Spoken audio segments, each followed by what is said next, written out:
Good morning, everyone. That's a very difficult introduction to live up to, and also slightly inaccurate. But anyway, it's a great pleasure to be here. I want to start with a small confession, which is that I've been watching you. When I first arrived about half an hour ago, I did what I always do. It's just by instinct. Whenever I come into a new setting, I look around me, I see who's here, and I start making up stories for each of you. When I see someone, particularly someone interesting, someone I've never met before, I always ask myself, where do they live? What kind of house do they live in? What kind of job do they do? What car do they drive? But always, I come back to one fundamental question, which is, where are they from?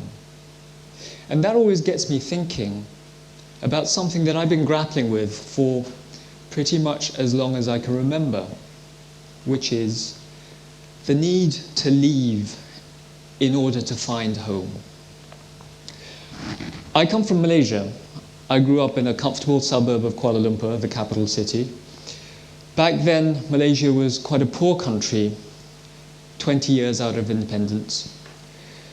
And so, at school, everyone was obsessed by getting good grades, getting into a good university, and then getting a good, steady, well-paid job. No one around me, and I mean no one, was encouraged to kick around on the football field all day or play basketball. No one was encouraged to pursue their love of the guitar, unless it was a classical guitar, or the piano, or the violin, because, you see, playing Mozart can get you into Harvard, whereas playing the Beach Boys can't. And so we diligently applied ourselves to algebra, knuckled down to work, and just slaved away.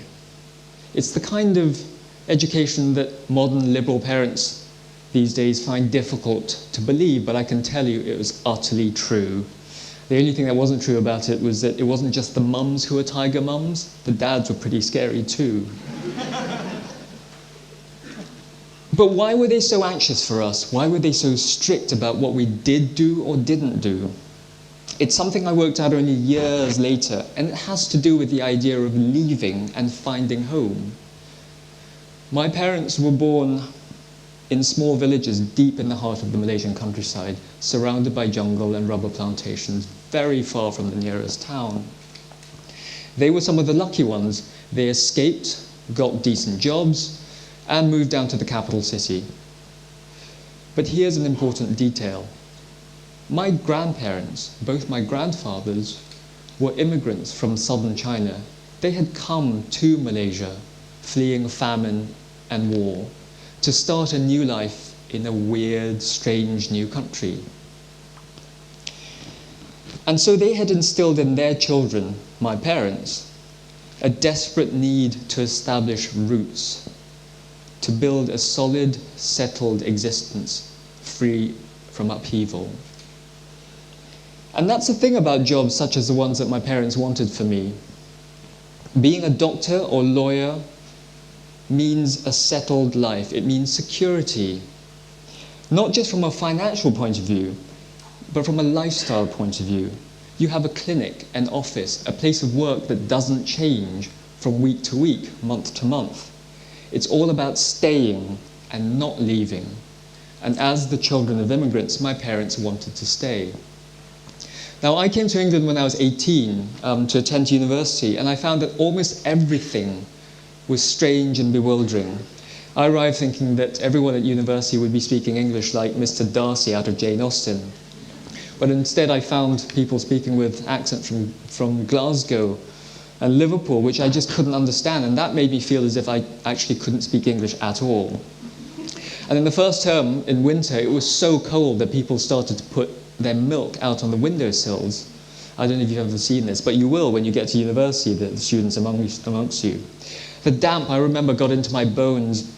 The skies were always grey, and the food was just beyond description. I just couldn't wait to get back to Malaysia. I used to lie in bed and try and imagine, try and remember what it was like to walk in sunshine and to recall the sensation of hanging out with my friends at night in an open-air eating stall. And the idea of spending another 3 or 4 years in this freezing cold country just made me so miserable. And I'd absorbed that fear of being rootless and disconnected, I think, from my parents. Malaysia was where I'd grown up, and in a sense, it was all I had known. We traveled a little bit, done family holidays, but Malaysia was my point of reference. The assumption was always that I would return home as soon as I got my degree. But you know what? Life has a funny way of unpicking even the best laid plans. At university, away from all the pressures of my so-called normal life, I began to indulge in the pure luxury of reading the authors I loved to read. And what I mean by this is the ones I truly enjoyed, not just the ones whose books helped me pass exams. Faulkner, Steinbeck, Kurt Vonnegut. These were writers whose books didn't form part of the syllabus. I also began to write short stories that grew longer and longer until finally I had a novel on my hands. I moved to London, where the idea was still that I was just going to spend a couple of years working, writing my novel, and then go back to Malaysia. But London, like all big cities, has a way of accelerating time, of changing the way you think.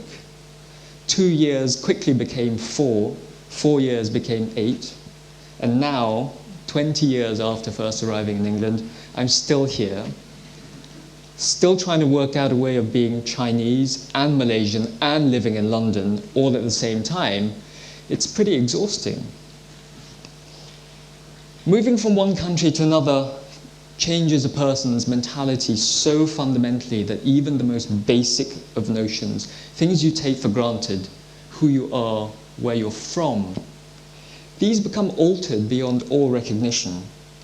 Some people find this difficult to deal with, for no matter how strong and compelling your reasons are for leaving, it's always hard to leave that place you call home, because that place represents so much. And even if that background is hateful or repressive or oppressive, it's in a sense what shapes you. It's what shapes your ideas, your beliefs, often your religion. Home usually provides you with friends, family, a place in a society that is ready-made for you. And so leaving this, understandably, is frightening because it feels as if you're leaving your identity. Added to this, there's a lot of fear of the immigrant, fear of the newcomer invading a foreign country, coming to steal jobs, social security benefits. And in these modern times, such fears seem to have increased rather than decreased. If you watch certain TV channels or read certain newspapers, it's easy to believe that migration, the act of leaving one country to move to another, is at the root of all today's evils. So why, if you're not fleeing famine or persecution or desperate poverty, would anyone choose to live in another country? Why not make the best of what you can back home? There might be hundreds of different practical reasons, but at the heart of those lies only one, I think, which is a profoundly personal reason, and that is that leaving home ultimately allows you the freedom and space to think about who you are and where you're from. As the Chinese-American writer Ha Jin says, an immigrant gets to start from scratch. He formulates his own frame of reference. By flinging you in contact with a foreign land, moving abroad forces you to confront not just that culture, but who you truly are. All those years growing up in Malaysia, I took them for granted. I never once appreciated who I was or all that I had. I never thought it remarkable, not for a second, that I grew up like most people around me, speaking Malay, Chinese, and English. I never found it strange that in the same afternoon, visiting my various friends' houses, I would pass from a Muslim household to a Christian household to a Buddhist household to a Hindu household. These things just happened. They just existed without question. So too did the social injustice, the corruption, the political difficulties, the poverty, the widening gap between rich and poor. It wasn't until I moved away that I realized that all these elements in my life, the bad as much as the good, were unusual, and that life didn't have to be like this. Suddenly, my life became three-dimensional. It was as if I'd been living in this big cinema where the details of my life were there, but fuzzy and indistinct, and then suddenly I put on these big specs and all the horror and the glory leapt out at me in their glory. Moving to a new country challenges you to open up and understand a different culture, but it also challenges you to confront yourself. Even an act as small and seemingly inconsequential, like ringing up to set up your gas or electricity, when you move to a new country, can seem like a terrifying task. You know, when I first moved here into my first tiny apartment, I had to ring the gas board, and the man on the phone said, "Do you want a combi boiler, a system boiler, or a heat-only boiler?"